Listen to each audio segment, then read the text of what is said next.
उहो जीअं ॿुधायूं पिया की असांजो दुनिया में वॾो में अॼु चवंदा आहिनि की जेको हेमिस्फीयर मतिलबु हिकिड़ो हूंदो आहे नॉर्दर्न हेमिस्फीयर, हिकिड़ो हूंदो आहे साउदर्न हेमिस्फीयर, ॿियो हूंदो आहे हिकिड़ो ईस्ट ऐं हिकिड़ो हूंदो आहे वेस्ट। त हे जेको ईस्ट असां चऊं था पिया, हिन में ॿ मुल्क अध खां वधीक पॉपुलेशन दुनिया जी कवर कंदा आहिनि, चाइना ऐं इंडिया। ऐं इंडिया डेमोक्रेसी आहे, डेमोक्रेसी हाणे मूंखे उन में वञण जी ज़रूरत न आहे। त उन जी इकोनॉमी खे रिप्रेज़ेंट कंदी आहे असांजी बजट। त 2021 जी बजट जेको आहे उहो तमामु ई इम्पॉर्टेंट आहे, छो त पोस्ट कोविड जाम ॻाल्हियूं सॼी इकोनॉमी न सिर्फ़ु इंडिया जी पर सॼे दुनिया जी इकोनॉमी हिली वई आहे, ऐं उनखे कीअं वापसि संभालणो आहे उन जे मथां जाम कुझु कयो वियो आहे। असांजी जेका फाइनेंस मिनिस्टर निर्मला सीतारामन जाम कुझु हुन में अरेंजमेंट कयो आहे। उनजो फ़ाइदो थींदो न थींदो, ही सभु ॻाल्हियूं असां कंदासीं। कंहिंसां ॻाल्हियूं कंदासीं? असां सां तमामु ई बहितरीनु ऐं इंडिया जा जाम वॾा मतिलबु हाईली क्वालिफाइड CA जेके चऊं, उहे असां सां जुड़ी विया आहिनि, श्री विजय केवलरामाणी जी।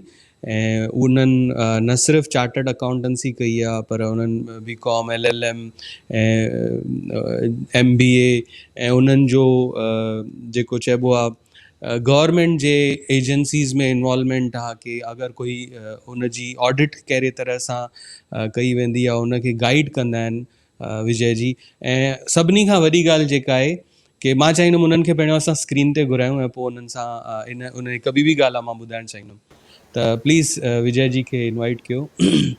जय झूलेलाल विजय जी। जय झूलेलाल, जय झूलेलाल। दीपक भाई, पहिरियों त तव्हांखे मां वॾी वॾी मुबारक ॾींदुमि भाई, तव्हां हेॾो सुठो कार्यक्रम करे रहिया आहियो सिंधियुनि खे गॾिजाइण लाइ, हिन लाइ जाम वॾी वॾियूं वाधायूं।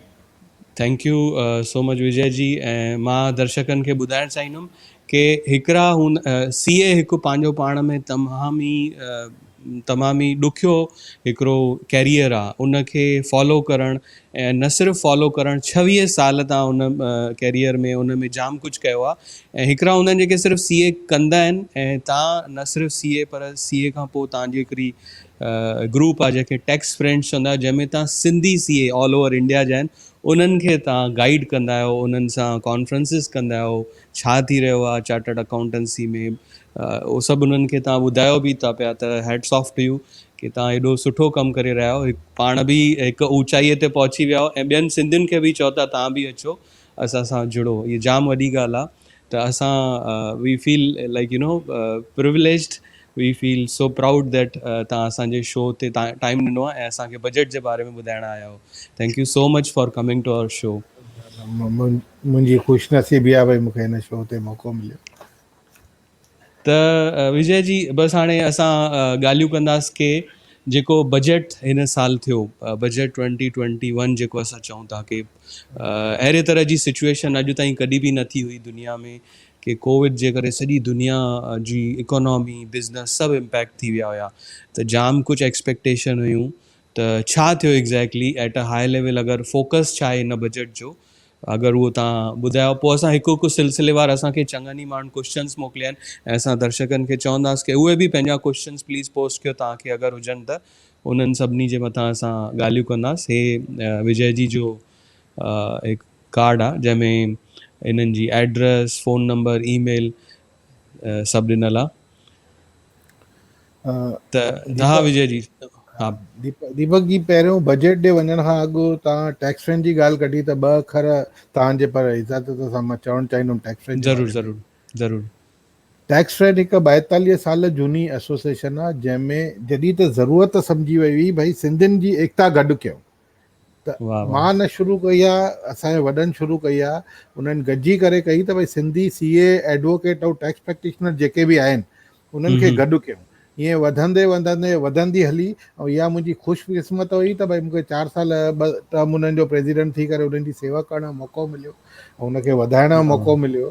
ऐं उन पारां असांजो यूट्यूब चैनल बि आहे जंहिंमें सॼो टैक्स रिलेटेड ऐं अदर मैटर्स बि आहिनि। असांजी कॉन्फ्रेंस बि थी हुई ऑनलाइन, उहो बि सॼी यूट्यूब ते आहे। हाणे असां अचूं बजट ते। जाम उमेदूं हुयूं भाई छा थींदो, घणनि माण्हुनि छा चइबो आहे भाई नेगेटिविटी बि फेराई हुई, भाई हिन में ग़लति थींदो, हीअ टैक्स वधी वेंदी, छो त ख़र्च वधी विया आहिनि, ख़र्च वसूल कंदा गवर्नमेंट हीअं कंदी। ऐं सिधी ॻाल्हि आहे भाई कोविड जे करे धंधनि में तकलीफ़ूं थियूं, कमनि कारनि में तकलीफ़ूं थियूं, पर हाणे रिकवरी अचे थी। जीअं तव्हां ॾिसी रहिया आहियो त भई GST जी बि अॻे महीने में 1,30,000 करोड़ जी कलेक्शन थी आहे, जेका त हा अॼु ताईं इवन कोविड खां पहिरियों खां वठी बि तव्हां ॾिसंदव त अॼु ताईं सभिनी खां वधीक कलेक्शन थी आहे, 1,30,000 करोड़।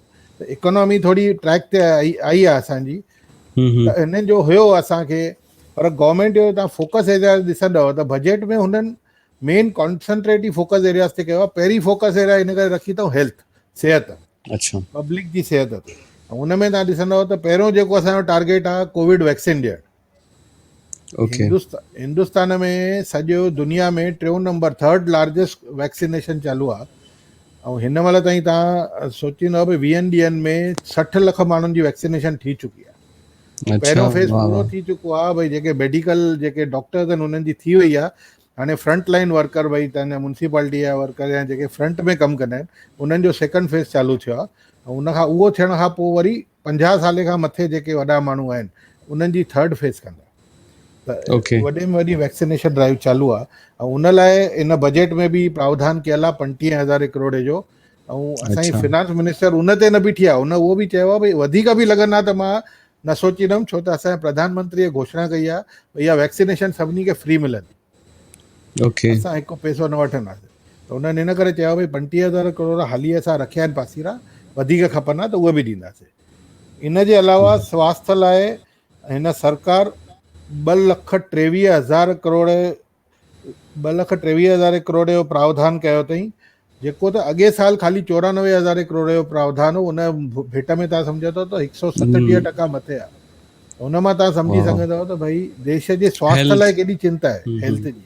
भई जे देश हेल्दी रहंदो त अॻियां वधंदो, ॿार वॾा थींदा ऐं कमकार करे सघंदा। त हिन जो मेन टारगेट उहो हुयो। उनखां पोइ इकोनॉमी असांखे ट्रैक ते आणी आहे। ऐं जेको त असांजे प्रधानमंत्री नरेंद्र मोदी जी चवंदा रहंदा आहिनि आत्मनिर्भर भारत। तव्हां ॾिठो हूंदो कोविड जे टाइम ते बि 5 नंढा नंढा बजट करे ॾिनऊं, माना जेके फैसिलिटीज़ आंदियूं मिनी बजट जेके त असांजे नरेंद्र मोदी जी चयो आहे, बराबर उहो आंदा। हुन में ज़ोर ॾिनो अथव मैन्युफैक्चरिंग ते, मैन्युफैक्चरिंग थींदी, कमु वधंदो, नौकरियूं वधंदियूं।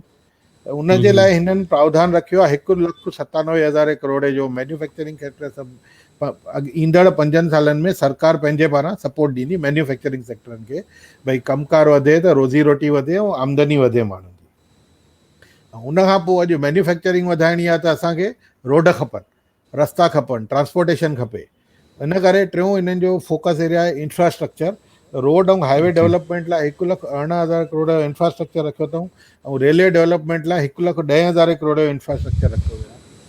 प्लस मैन्युफैक्चरिंग में बि तव्हां ॾिसंदव त ज़रूरी शइ हूंदी आहे पावर, लाइट, बिजली। बिजलीअ लाइ बि 3,06,000 करोड़ जो 5 साले जो बजट ठहियल आहे प्रावधान। भई कुझु बि थिए वाह असांखे घर घर ताईं बिजली पहुचे, भई नंढे नंढे गांव में हुजे जिते फैक्ट्री लॻी सघे ऐं नौकरियूं लॻी सघनि। ऐं घर वारनि जे लाइ बि, नंढे नंढनि माण्हुनि लाइ बि पाइप गैस ते फोकस ॾिनल आहे। भई जीअं पाइप गैस ईंदी त हुन में गैस जी वेस्टेज घटि थी थिए ऐं सस्ती थी मिले। त हे इन सरकार जूं मेन फोकस एरियाज़ आहिनि जेके हिननि कयूं आहिनि। त तमामु सुठो तव्हां एतिरो डिटेल में हाईली फोकस छा आहे उहो सम्झा। पर मेन सुवाल कीअं हूंदो आहे न की असां जेकी असांजो कॉमन मैन आहे, आम आदमी, हिकु जेको लोअर लेवल ते आहे, उन्हनि जो चवणु आहे की हिन दफ़े त स्टैंडर्ड डिडक्शन में कुझु चेंजिस ई न आई। त उन्हनि खे हिन बजट मां कहिड़ो बेनिफिट मिली रहियो आहे? ॾिसो, फ़ाइदा जेके थींदा आहिनि उहे के सिधा मिलंदा आहिनि, के इनडायरेक्टली मिलंदा आहिनि। हिन भेरे टारगेट न ॾिनो अथऊं सिधे जो, पर हिकिड़ी ख़ुशीअ जी ॻाल्हि इहा आहे त जेका उमेदु हुई भई कोविड सेस ईंदी त टैक्स वधी बि कोन्हे। जे ओके स्टैंडर्ड डिडक्शन न मिलियल आहे त सभिनी खे उमेदु हुई भई हिकु कोविड सेस लॻंदी, उहा इन करे टैक्स वधाईंदा। त सरकार उहो बि कंट्रोल कयो आहे, टैक्स वधाई कोन्हे। ॿी ॻाल्हि नंढनि माण्हुनि लाइ जीअं चयोमांव, भई अॼु जेको सरकार जो आहे त जेके हेठे तबिके जा माण्हू आहिनि पहिरियों उन्हनि खे मथे कयूं। त अॼु किसाननि लाइ 6,000 रुपया साल जा उन्हनि खे ॾियनि था पिया। 2,000 अच्छा महीनो नंढनि नंढनि मिडिल क्लास फैमिली वारनि खे 2,000 महीनो गवर्नमेंट पंहिंजे पारां डायरेक्ट बेनिफिट में ट्रांसफर करे पई थी। उहा हाणे जो कोन्हे, उहो 4 महीने खां चालू आहे, 6 महीने। ओके प्लस जे तव्हां ॾिसंदव, जीअं मां चयो भई पाइप गैस ते ध्यानु ॾियनि था। जीअं पाइप गैस ईंदी त तव्हां ॾिसंदव सिलेंडर खां पाइप गैस सस्ती पवंदी आहे। त उहो भई उहा बि तव्हांजी नंढी नंढी बचति थींदी। फैक्ट्रियूं लॻंदियूं, रोज़गार मिलंदा, उहो फ़ाइदो त साईं आम आदमीअ खे ई मिलंदो न। इनडायरेक्ट जीअं अॻे बि इनडायरेक्ट बेनिफिट वधीक ॾिना अथऊं, या रोडनि जो बेनिफिट आहे। अॼु गाॾियूं हलनि थियूं, जे रोड सुठा हूंदा, ट्रैफिक घटि थींदी, ईंधन जी खपत घटि थींदी, त बचत वधीक थींदी, उहो बि त फ़ाइदो आहे न इनडायरेक्ट। जीअं हिकु टाइम ते चवंदा हुआ की होम लोन जे अंदरि जेको उन्हनि हा फैसिलिटी शुरू कई हुई की 1.5 लख तव्हां जेको व्याज आहे सिधो सिधो पंहिंजे टैक्स मां कटाए था सघो, त उन जे करे जेको हाउसिंग रियल इस्टेट में पुश आयो, उनजो चवंदा आहिनि की उनजो रिपल 80 अलॻि अलॻि सेक्टर्स में ॾिठो वियो, न सिर्फ़ु बिल्डिंग पर सीमेंट, स्टील, ट्रांसपोर्टेशन, 80 सेक्टर्स ताईं उनजो रिपल इफेक्ट जेको ॾिठो वियो हुयो। त हिन दफ़े बि अहिड़े ई अञा मां हुन ते आयो न आहियां, छो त उहे अञा टैक्सेशन जे हिन में आहिनि, उहे बेनिफिट्स अच्छा आहिनि अच्छा अच्छा अञा अच्छा अलॻि। ओके। हा त बस मुंहिंजो नेक्स्ट सवाल उहो ई हूंदो कि इनकम टैक्स में छा इनकम टैक्स जे हिसाब सां छा चेंजिस अची वियूं हुन में, हा, टैक्स इनकम भरण जे टैक्स हिसाब सां? ठीकु आहे। त इनकम टैक्स जे हिसाब सां जे तव्हां ॾिसंदव त जीअं मां तव्हांखे चयो, टैक्स में 1 पैसे जो वाधारो न कयल आहे, जेके ओके। अॻे साल जा रेट्स हुआ उहे ई रखिया विया आहिनि। थोरी सहूलियतूं पाण ॾिनियूं अथऊं, भई जेके 75 साल खां मथे असांजा बुज़ुर्ग आहिनि, उन्हनि खे कुझु परिस्थितियुनि में रिटर्न न भरिणो आहे। इहो मां असांजे ऑडियंस हा जो चङनि जो सुवाल हुयो कि हा हाणे 75 साल असां सीनियर सिटीज़न आहियूं, 75 साल उमिरि थी वई, त हाणे असांखे टैक्स माफ़ आहे, त ईअं टैक्स माफ़ थियो आहे, उन ते असां अचूं था पहिरियों, हा, त त इहो मां उहो पोइ तव्हां वरी क्लियरिटी विस्तार सां ॾिजो। ॿुधायांव थो। हा जीअं मां चयोमांव, कुझु परिस्थितियुनि में न भरिणो आहे। मां ओके हिन ओके। करे उन्हनि अखरनि ते ज़ोर ॾियणु चाहींदुमि, भई कुझु परिस्थितियुनि ते न भरिणो आहे। इहा थोरी ग़लतफ़हमी हली रही आहे, त उहो पोइ मां ॿुधायां। ॿियो हिकिड़ो छा थियो, भई हाणे कोविड जे करे माण्हू घुमी न पिया सघनि, त घणनि खे LTC अलाउंस जेका मिलंदी आहे उहो क्लेम ओके। न पियो मिले, त उहो सरकार छा चयो आहे, ठीकु आहे तव्हां घुमी नथा सघो, त हिकु कमु कयो, तव्हां बाज़ार मां शइ वठो, 36,000 खां मथे जी तव्हां शइ वठंदव, ऐं उन ते 12% खां मथे जे GST जो रेट हूंदो, असां तव्हांखे ओके LT जे साम्हूं हुनजो डिडक्शन ॾींदासीं। त इहो बि इनडायरेक्ट बेनिफिट सरकार ॾिए थी पई। उनजो बेनिफिट ओके इअं मिलंदो, या 36,000, या त जेतिरे जी शइ वरिती था उनजो 3 हिसो, या त तव्हांजो जेको LTC अलाउंस आहे, टिनी मां जेको घटि आंकड़ो हूंदो उहो तव्हांखे मिलंदो सहूलियत में। त ॾिसो ओके भई, जेको तव्हांजी LTC उहा वेस्ट थी वञे, उहा वेस्ट न थींदी, तव्हांखे हुनजो बेनिफिट मिलंदो। ॿी सहूलियत गवर्नमेंट इहा कई आहे, त भई हाणे ॿिए साल खां तव्हांजा ITR जेके इनकम टैक्स रिटर्न माण्हू सवला कंदा था वञनि, भई माण्हू पाण भरनि, त ॿिए साल अधु फॉर्म तव्हांजो धक घटि भरिजी ईंदो। छो त जेका ओके तव्हां जेका शेयर बाज़ार में डीलिंग कयो था डायरेक्ट स्टॉक एक्सचेंज में, उहे सभु कैपिटल गेन्स जूं ट्रांजेक्शनूं तव्हांजूं लिखिजी अची वेंदियूं हुन में, व्याज सॼो लिखिजी ईंदो, डिविडेंड तव्हांजो लिखिजी ईंदो। वध में ओके। तव्हांखे मतलब बाक़ी जीअं हाणे असां जेको हा इनकम जे प्रीफिल ITR वेबसाइट, चवंदा आहिनि। हाँ इनकम टैक्स जे वेबसाइट ते वेंदासीं त अॻे असांजो सरल फॉर्म हूंदा हुया, पोइ उहे सिंप्लीफाई थी करे हा हा हाणे उहो तव्हां चओ था की उहो अंदरि वेंदासीं, असांखे चङी ॻाल्हियूं ऑलरेडी भरियल हूंदियूं उन जे अंदरि हा, की बाक़ी तव्हांखे जेके न आहिनि उहे तव्हांखे भरणी। अॼु तव्हांजी धंधे जी जानकारी बिज़नेस जी, त उहो तव्हां ई ॾेई सघंदव। बाक़ी डिविडेंड जे कंपनियूं ॾियनि थियूं, उहा रिकॉर्ड अॼुकल्ह गवर्नमेंट वटि सॼो वञे, त उहो तव्हांजो लिखिजी ईंदो। बैंकू ओके। व्याज ॾियनि थियूं, 26 शेयर्स में तव्हांजो अचे थो, उहो तव्हांजो लिखिजी ईंदो। पर पर्सनल व्याज आहे उहो नथी ख़बर पए, त उहो न अची सघंदो। जेका जानकारी गवर्नमेंट आहे, त उहो गवर्नमेंट छा थी चए, भई असां तव्हांखे भरे ॾींदासीं, तव्हांजो कमु थोरो घटिजी वेंदो। ॿियो हिननि कयो आहे त भई जेका रीअसेसमेंट जो डपु हूंदो, भई अॼु तव्हांजी असेसमेंट थी वई, पर उन खां पोइ केस 6 साल में कॾहिं बि खुली सघंदो। हिननि चयो आहे ओके। हाणे ख़ाली उहो 3 साल में खुली सघंदो। अच्छा। हा, भई के परिस्थितियूं हूंदियूं भई जिन में हिकदमि ई हुजे, भई हिन माण्हूअ वॾी बेईमानी कई आहे, वॾी चोरी कई आहे, उहो अमाउंट छॾियो, अमाउंट वॾो हुजे अमाउंट 50 लख खां हाँ मथे, त ठीकु आहे। न त ओके 3 साल खां पोइ तव्हांजो केस न खुली सघंदो, त उहो थोरो ओके भउ जेको रहंदो उहो घटिजी वेंदो। हिकिड़ी ओके थोरी ॾुखियाई जेका कई अथऊं, हिननि परचेस ते TDS आंदी आहे। भई जिन जो धंधो 10 करोड़ खां मथे आहे, अच्छा। बिज़नेसमैन, ऐं 50 लख खां मथे जंहिं माण्हूअ खां वठनि था, त उनजो उन्हनि खे 1% TDS कटणो आहे। ओके, परचेस हा, जे थ्रू। परचेस ते अॻे साल छा आंदी हुयूं, भई जे तव्हांखे पेमेंट अचे थी 50 लख खां मथे, त तव्हांखे 1% TCS भरणी आहे। हाणे छा चयो अथऊं, भई परचेस ई तव्हां कयो था, पर उहो 10 करोड़ खां मथे जो टर्नओवर आहे, ऐं 50 ओके। लख खां मथे तव्हांजो हिकु पार्टीअ खां परचेस आहे, त उन में 1% लॻंदो, ऐं साम्हूं वारे पार्टीअ वटि जे पैन नंबर न हूंदो, त उनजा 5% लॻंदा।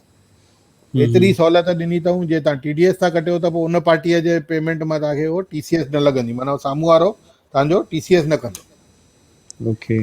ऐं ॿियो हिकु कयो अथऊं, भई जेको TDS असां कटींदा आहियूं नॉर्मल पेमेंट ते, भई 1% कॉन्ट्रैक्ट में, 10% तव्हांजो प्रोफेशनल फी में 5% कमीशन वग़ैरह ते, त हुननि छा चयो आहे, जे साम्हूं वारे पार्टी, हाणे इहा थोरी ॾुखियाई जी ॻाल्हि आहे, त जंहिंखे असां पेमेंट ॾियूं था, जे हुन 2 साल रिटर्न न भरियो हूंदो त हुनजो TDS डबल भरिणो। ओके, त रिटर्न हर साल कंपलसरी त हाणे भरिणो ई आहे। ॾुखियाई छा आहे, त हुन माण्हूअ असांखे रिटर्न वठिणो पवंदो, कोई ॾियणु चाहे न ॾियणु चाहे, उहा थोरी ॾुखियाई थी वेंदी। तो अॼु सम्झो मां तव्हांजी पेमेंट कयां ऐं तव्हांखे ॾियणु चाहियां, त तव्हांखे चवां मूंखे 2 सालनि जो रिटर्न ॿुधाए ॾियो, या तव्हांजो 26 ईयर्स जो मूंखे ॾिसणो आहे भई तव्हांजो 50,000 खां मथे TDS कटियो आहे की न, त उहो तव्हां ॾियण में थोरो हिचकिचाईंदव। इहा दिक़त थींदी भई तव्हांजो TDS डबल कटिजंदो, पोइ तव्हांखे वञी करे हुते क्लेम करिणो पवंदो। ॿी हिकु ॾुखियाई जी ॻाल्हि कई अथऊं, भई जेको सरकार जी 2-3 सालनि खां तव्हां ॾिसंदव त शाहूकारनि खे वधीक टैक्स था हणनि। हाणे छा कयो अथऊं, भई जिन जी PF जेका प्रोविडेंट फंड में कॉन्ट्रीब्यूशन थी वञे वॾनि माण्हुनि जी, 2.5 लख खां मथे जे कॉन्ट्रीब्यूशन वेंदी जंहिंजी महीने जी, त जे तव्हांजो हुन ते व्याज आहे उहो व्याज टैक्स फ्री न रहंदो। PF जो व्याज नॉर्मली टैक्स फ्री रहंदो आहे, ओके, उहो तव्हांजो व्याज जेको आहे उहो टैक्स फ्री न रहंदो 2.5 लख खां मथे वारे ते। ॿियो सिमिलर कयो अथऊं यूलिप में, जेका असां यूलिप भरींदा आहियूं, त हुन में जॾहिं पैसा ईंदा आहिनि असांखे टैक्स फ्री हूंदो आहे। उहो हिननि छा कयो आहे, जे तव्हांजो सभिनी यूलिप में मिलाए 2.5 लख खां मथे साल जो प्रीमियम आहे, त इन खां पोइ उहो टैक्स फ्री, उन ते जेके बि पैसा ईंदा उहे टैक्स फ्री न रहंदो, उन्हनि ते कैपिटल गेन्स करे तव्हांजो लॻंदो। ओके, ऐं त ॿियो जेके जेको शाहूकार में बि जाम वधीक जेके 2.5 लख जाम ताईं वधीक जेके जाम उन्हनि ते, वधीक उहे कमाइनि था, उन्हनि जे मथां ई गवर्नमेंट जेको बेनिफिट ॾींदी आहे, उहो चए थी की हाणे असां तव्हांखे असां फ़ाइदो न ॾींदासीं, हाणे तव्हां असांजो फ़ाइदो जाम वरितो। सरकार उहो ई थी चए भई वॾा माण्हू थोरो कॉन्ट्रीब्यूशन ॾियनि त हेठियनि माण्हुनि जो सुख थी सघे। ॿियो टैक्स ऑडिटी जी लिमिट अॻे साल 5 करोड़ कई ऐं जे तव्हांजी जेका इनकम आहे, कमाई आहे या ख़र्च आहिनि, उहे 5% खां मथे जे कैश में न अथव, त तव्हांजी टैक्स ऑडिट जी लिमिट 1 करोड़ जी जॻह 5 करोड़ हुई, जंहिं ते इनकम टैक्स में ऑडिट थींदी, उहा लिमिट वधाए 10 करोड़ कई वई आहे। ऐं सभिनी खां वॾो बेनिफिट जेको तव्हां चओ पिया होम बायर जो, जेको 2 लख रुपए जे 1.5 लख में मिलंदो आहे, उन खां पोइ हिकु अलॻि सेक्शन ऐड कयो 2 साल अॻु, 80EE, हुन में तव्हांखे जे तव्हांजो सैंक्शनड आहे त हुन में 1.5 लख रुपयो एडिशनल डिडक्शन मिलंदी हुई। उहा डिडक्शन जी लिमिट हाणे 31 मार्च 2022 ताईं वधाई अथऊं। माना त हाणे बि लोन वठंदव, वधीक ॾींदव त ओतिरो उन्हनि फ़ाइदो माण्हुनि खे ॾिनो आहे इंडिविजुअल खे, जंहिंजे करे त भई घर विकामजंदा ऐं अॻियां थींदो। ऐं हिननि घरनि जे थोरो कंफ्यूजन हुयो मूंखे बि कि 1.5 लख त असांखे सिधो ATC मिली में वेंदो। आहे, ॿियो एडिशनल, पर जे नओं लोन वरितल हूंदो त हिकु भेरो। अच्छा, त उहो बंदि न थियण वारो आहे? मूंखे ईअं लॻो भई 2021 खां पोइ उहो 1.5 लख बंदि करे छॾींदा। न, उहो बंदि न थियण वारो आहे।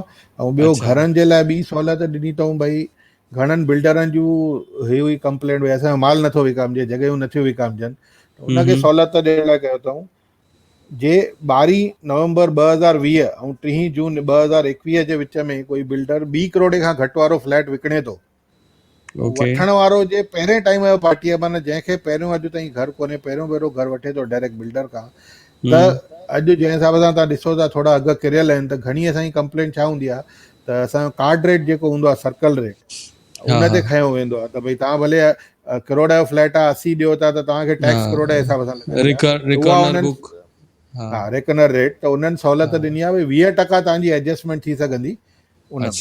त हिकु उहा बि ॾिनी अथऊं, उहो बि घर विकिणण में सहूलियत ॾींदो, बिल्डरनि खे फैसिलिटीज़ ॾींदो। त ही वरी रियल एस्टेट में पुश अचण जो चांस आहे कि वरी इंफ्रास्ट्रक्चर ऐं उनजो वरी रिपल ॾिसी सघंदा आहियूं असां, कि ॿियनि सेक्टर्स में बि बेनिफिट ईंदो। हा, इन करे चयो मां रियल एस्टेट ते थोरो टाइम पोइ अचां थो। त ही वॾे लिखे आहिनि बेनिफिट जेके इनकम टैक्स में चेंजिस आंदल आहिनि। अच्छा, इन में हिकु ॻाल्हि मां पुछणु चाहींदुमि कि जीअं तव्हां चओ पिया कि असांजो जेको मतिलबु मां त आम माण्हुनि जे हिसाब सां असांजो प्रोग्राम हूंदो आहे 2 पैसा बचाइण जूं ॻाल्हियूं, 2 पैसा वधाइण जूं ॻाल्हियूं। असांजा जाम जेके व्यूअर्स आहिनि उहे मतिलबु डॉर्मेंट अर्निंग जेको हूंदो आहे न, मतिलबु इन्वेस्टमेंट उन मां कमाइण जो जाम ॾिसंदा आहिनि कि स्टॉक मार्केट आहे, म्यूचुअल फंड आहे, इन्हनि में। त जीअं हाणे तव्हां ॿुधायो पिया कि असांजो जेको फॉर्म आहे इनकम टैक्स रिटर्न जो, उहो प्री फिल्ड ईंदो, त मूंखे न आहे ख़बर तव्हांखे हिन जो जवाबु ख़बर आहे कि न आहे, पर हिकिड़ो हूंदो आहे हुन में long term capital gain, short term capital gain. Is this going to be pre filled in the return? Technically हा, जे तव्हांजी हिकिड़े ई ब्रोकर खां तव्हां वरितो ऐं विकियो आहे त तव्हांजी परचेज जी डीलिंग बि हुन में हूंदी, त हुन हिसाब सां लॉन्ग टर्म शॉर्ट टर्म अलॻि अलॻि थी ईंदो। उहा हाणे मतलब गवर्नमेंट हिकिड़ो कहिड़े नमूने, हा NSDL कैम या कैश चवंदा आहिनि, NSDL जे तरफ़ां हिकिड़ो हा कंसोलिडेटेड तव्हां अॼुकल्ह पंहिंजे हिसाब सां ई। स्टेटमेंट तव्हां वटि अचे थी। ॿी हा, ॻाल्हि तव्हां ॾिसंदव हुन में एन्युअल कैपिटल गेन स्टेटमेंट बि ब्रोकर वटां ईंदी आहे तव्हांजी, भई तव्हांजो हेतिरो ओके, लॉन्ग टर्म आहे, हेतिरो शॉर्ट टर्म आहे। जे उन अच्छा, ई ब्रोकर ऐं उन ई डीमेट अकाउंट मां तव्हांजी डीलिंग कयल आहे त इहा स्टेटमेंट लिखिजी ईंदी आहे साल जे एंड में, त उहा ई अच्छा, गवर्नमेंट वटि वेंदी इंफॉर्मेशन, उहा तव्हांखे रिटर्न भरे ॾींदी। अच्छा, त चांसिस आहिनि की उहो लॉन्ग टर्म शॉर्ट टर्म असांखे बि ॾिसण जी ज़रूरत कान्हे, गवर्नमेंट ई ॿुधाईंदी हा तव्हांजो हा जेको हे गेन आहे उहो लॉन्ग टर्म आहे या शॉर्ट टर्म गेन आहे, त पर शॉर्ट जीअं टर्म में चयोमांव उहो टैक्स। तव्हांजो डीमेट अकाउंट बि उहो ई हुजणु खपे ऐं ब्रोकर बि उहो ई हुजणु खपे। बट पुठियां त सभु पैन ते थो वञे न, त पुठियां मैचिंग त जेका सभु। थींदी आहे डेट जी, भई अच्छा, कॾहिं वरितो कॾहिं विकियो आहे, उहा हाणे ओके, ॾिसूं सरकार छा थी करे, पर थुले लेखे भई डीमेट त उतां हा, थी। हा, ओके। हाणे अचूं था जेको मोस्ट इम्पोर्टेंट क्वेश्चन आहे, असांजा सीनियर सिटीज़न पुछनि था कि छा 75 साल खां पोइ टैक्स माफ़ कई वई आहे हिन दफ़े? 75 साल खां पोइ टैक्स माफ़ न कई वई आहे, सरकार ॾिनी आहे सहूलियत, भई तव्हां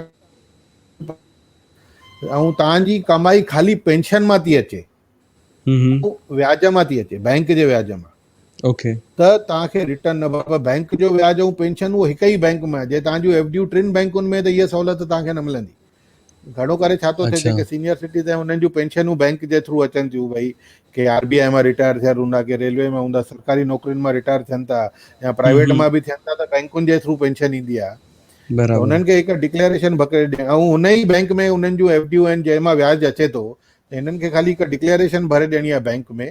बैंक उन जे इनकम जे हिसाब सां टैक्स कैलकुलेट कंदो पाणी, जेकी टैक्स ओके, लॻे थी ओतिरी कटे करे पोइ तव्हांखे ओतिरा पैसा ॾींदो, त उहा सॼी जिम्मेवारी बैंक जी थींदी, टैक्स कटे करे भरणु, कैलकुलेट करे। त हाणे मतलब TDS न थींदो, सॼी टैक्स बैंक हिसाब करे ॾेई छॾींदो? हा, TDS त कटिजे थो, उनखां अलावा जेको आहे उहो ओतिरो बैंक कटींदी, भई जे तव्हांजी इनकम वधीक अचे थी, TDS खां 2.5-3 मथे लख कुझु खां भरिणो थो घटि पए। आहे त हा तव्हांजो TDS बि न कटींदा हा अगरि इहा डिक्लेरेशन ॾिनी, त हा 2.5 लख खां मुंहिंजो अगरि पेंशन ऐं व्याज 2.5 लख खां घटि आहे, या त हा मूंखे उहो बि न करिणो आहे। ऐं अगरि उन खां वधीक आहे त पोइ उहो टैक्स बि बैंक भरे करे सॼो गवर्नमेंट में सबमिट करे हा छॾींदी। असांखे उन मतिलबु जेको सीनियर सिटीज़न आहे उनखे कुझु करण जी ज़रूरत ई कान्हे। तव्हां ख़ाली डिक्लेरेशन में लिखी ॾियणो आहे, भई मुंहिंजी LIC इन्वेस्टमेंट, ATC वग़ैरह, मेडिक्लेम जेको क्लेम कयो था उहो उन ओके, डिक्लेरेशन में हुनखे लिखी ॾियणो आहे। जीअं कंपनियुनि ओके, खे कीअं पघार जे लाइ असां डिक्लेरेशन लिखी ॾींदा हा, आहियूं, हा, हा, की भई मुंहिंजी असां हिन हिसाब सां टैक्स कटियो, त उहा ओके, रेस्पॉन्सिबिलिटी भई बैंक जे मथां थी शिफ्ट थिए। पर जीअं अच्छा, मां चयोमांव, ख़ाली इहा ई कंडीशन आहे त पेंशन ऐं बैंक जो व्याज, पर ॿई हिक बैंक मां। जे तव्हांजी एफडियूं 2-3 बैंकुनि में आहिनि, त पोइ तव्हांखे अलॻि सां भरिणो पवंदो, या ॿी काई कमाई अच्छा, आहे हिननि जे अलावा, तॾहिं बि अलॻि सां भरिणो पवंदो। ईअं कोन्हे ओके। भई टैक्स माफ़ कई वई आहे, तव्हांखे थोरी सहूलियत ॾिनी।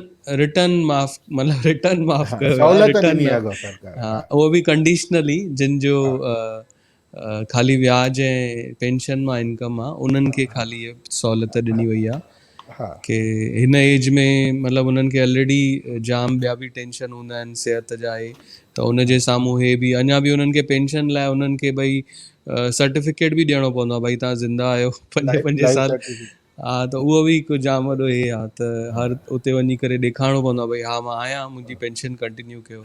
त उन्हनि हालतुनि में हिक तरह जी सीनियर सिटीज़न खे सहूलियत आहे। त ॿियो जेको आहे कि GST जेको असां चवंदा आहियूं कि GST हिकु जाम वॾी चेंज इंडिया में आई, त हिन साल कुझु GST में बि चेंजिस आयूं आहिनि हिन बजट में? हा, थोरियूं GST में चेंजिस आंदियूं अथऊं, के फ़ाइदे लाइ आहिनि, के जीअं अॻु में इनकम टैक्स में बि असां ॾिठो कि ॾुखियाई वधाई अथऊं, के फ़ाइदे लाइ ॻाल्हियूं आहिनि। सभिनी खां वधीक फ़ाइदे जी ॻाल्हि आहे त GST में जेका ऑडिट थींदी हुई, भई 5 करोड़ खां मथे वारनि खे, 2 करोड़ खां मथे वारनि खे ऑडिट कंपलसरी, उहा ऑडिट कढी छॾी अथऊं GST में।